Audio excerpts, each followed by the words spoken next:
Hi, I'm Chip Hawkes. You're listening to Six Towns Radio. We love music. You are locked into Six Towns Radio. Okay, it's Six Towns Radio, and the Sixties Gold 50th anniversary is coming to Buxton very soon, and one of the stars of the show is on the line with me right now. Hello, Chip Hawkes, how are you doing? I'm fine, Terry. How are you? Oh, I love that theatre in Buxton. Yes, it's lovely, isn't it? Yes, it is. A great place to play. You probably played there quite a few times. I have. I've done it about 4 or 5 times. Yeah. I always have a good time in Buxton. It's a nice little place to go. But the lineup for this gig is fantastic. The people you know and get on with, aren't they? Yeah, they are. It's a fantastic lineup. I'm looking forward to it. Well, I want to talk a little bit about that and also your career. I know it started in the early 60s. You honed your craft in Germany, where a lot of bands did, in Hamburg. I went to Germany with the fabulous Horizons from Slough, and the lead singer, Rod Evans, became the first lead singer for Deep Purple. Wow. Yeah, so there's a lot of history there. Yeah, definitely. I know Germany's a place you still like and go to now, isn't it? Yeah. But in those days, it was, we were young and full of energy and all that, but it was, as you say, you honed your craft there, and it was like an apprenticeship, because you used to work sometimes at the weekends, sometimes 8 hours a night. Yeah. 45 on, a quarter off. 45 on, a quarter, right through the night. Oh, how times have changed. Yeah. Yeah, I suppose you had to. Well, that was it. They used to, in Germany, the reason why the English bands went there was because they booked you for the month in the same club, whereas in England they didn't have that. Only the top cabaret acts for the top line artists like Shirley Bassey and all that. But in Germany they booked you for the month, and seven nights a week, working, no nights off, and as I said, long hours.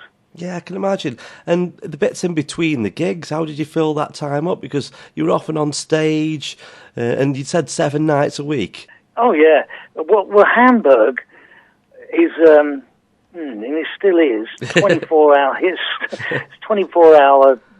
Nobody sleeps in Hamburg.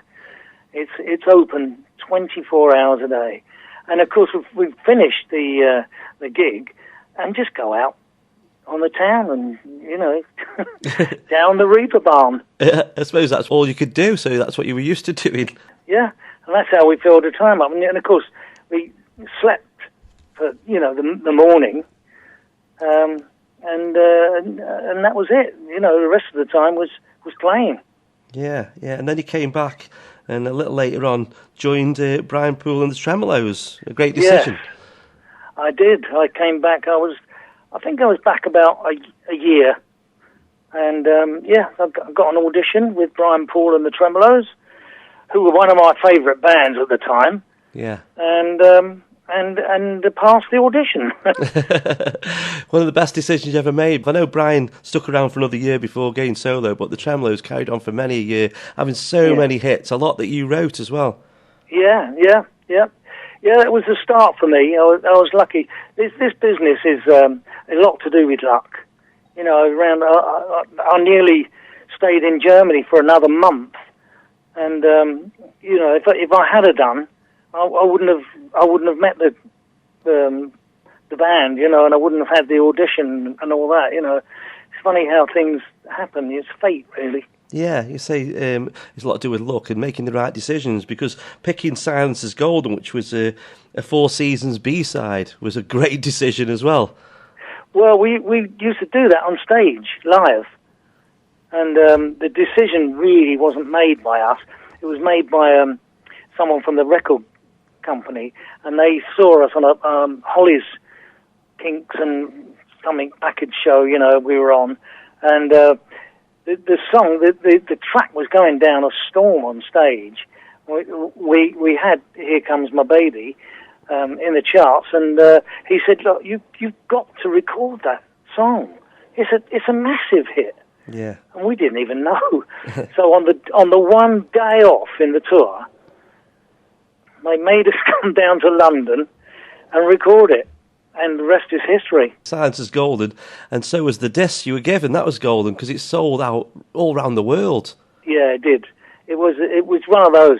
It like my son's Chesney's record. It's just one of those that it's got wings, and it just goes on forever. You got to manage Chesney for a little period of time, didn't you?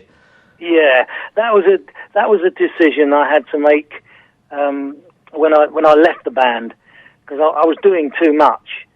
You know, I was working, you know, with the band, with Tremeloes, we're you know, getting a lot of gigs. Yeah. You know, we're on the road like, even in the 80s, we were on the road like 4 or 5 times a week, and it was just too much for me.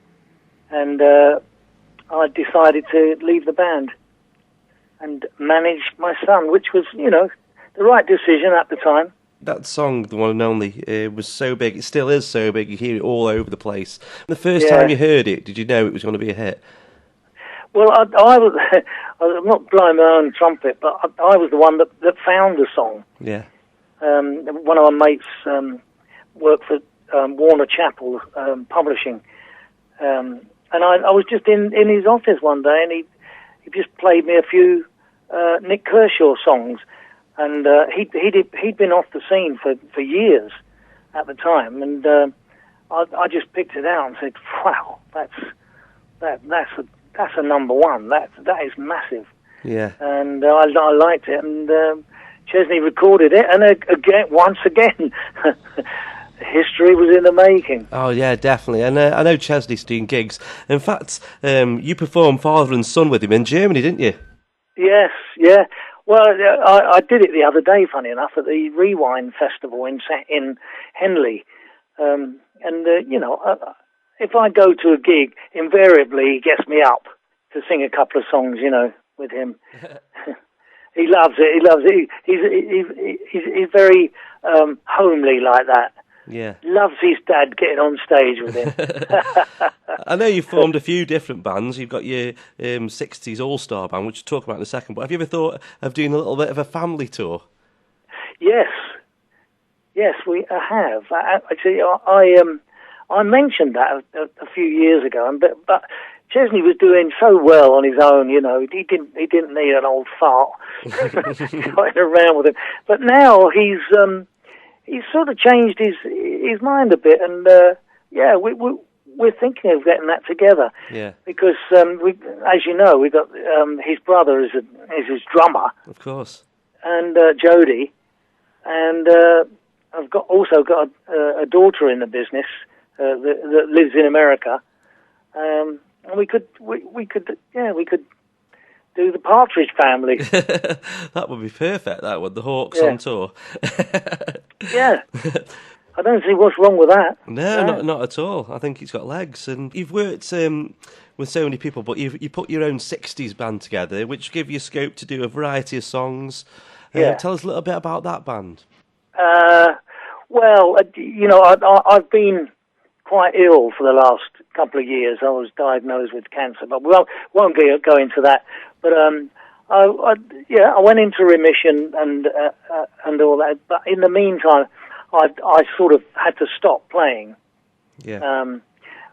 With that band, and you know, I'm not the same man that I used to be, but I've done a few gigs with some contemporaries of mine and everything, and it's given me the confidence to do this tour. Yeah. With the Searchers and Jerry and PJ Proby and the Fortunes, and it's given me my confidence back. So at the moment, that's what I want to do at the moment. Just you know, working in theatres and you know with other people like that. I know you've been doing a couple of gigs with Brian Poole, and I know you bounce off each other quite well. Does that give you more confidence? Yes, absolutely. Yeah, and of course he's on the tour with me. So it's going to be good. It's going to be fantastic. And it's a fantastic lineup. Yeah. PJ Proby, The Fortunes, The Searchers, all had so many hits. Jerry and the Pacemakers, of course, had massive hits. Yourself, so it's just going to be one of them nights where you're going to go and know every song. Hit after hit after hit. Yeah. Yeah. I'm looking forward to it. Yeah. I'm looking forward to the backstage more than anything. Because the backstage banter is better than the gig. You do realise that. I can imagine, because when all you guys get together, you've got all those stories to tell, and I bet it's just electric in them dressing rooms. And we do. We bounce off of each other. I mean, PJ Proby has got a history. He's so interesting. I mean, he's wonderfully eccentric. Yeah. But he's still got a fantastic voice. Oh, amazing. He really is a good singer. And, he used to record Elvis's demos. People presenting demos to Elvis. He used to sing the demos. Yeah. As a job. When he was living in Texas. But, and he was a good friend of Elvis's. In fact, his daughter, his sister, was one of Elvis's girlfriends. Wow, I didn't know that. Oh, he's got some stories you wouldn't believe. I can imagine. Can't tell them on air. No. That's usually the case when I speak to any one of these artists from the 60s. I get the odd story, but then they'll say, I can't tell you the rest of it. Or No, that's right. We were pioneers in those days. There wasn't any lawyers and accountants about it. It just happened. It was all fresh and new. Yeah. So, a lot went on in the 60s. It did. It was the start of what we know as music now, really.